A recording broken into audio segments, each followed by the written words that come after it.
Interfin Merchant Bank has been placed under curatorship for 6 months, while Genesis Investment Bank surrendered its banking license, ending weeks of speculation about their futures. The troubled institutions have been battered by a crippling liquidity crunch. I'm at one of Interfin Bank's branches here in Harare, which was officially shut down on Monday night. On arrival Tuesday morning, bank employees and hundreds of customers were met by bolted doors and this sign from the Reserve Bank of Zimbabwe officially notifying them that the bank had been shut down.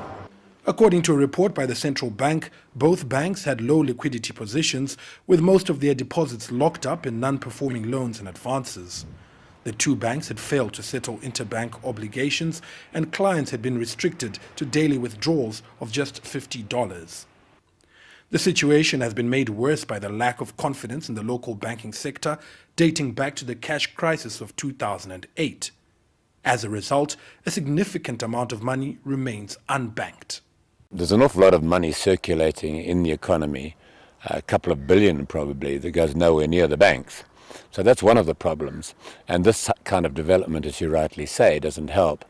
I think the second issue is what tends to happen in this situation is you get what is called a flight to quality. So people will tend, if they're going to move their money out of one of the, and they do tend to be the local banks that are in problems, if they're going to move their money out of a local bank, they're probably going to move it into one of the international banks. Those international banks have come under pressure from the government to comply with indigenization laws.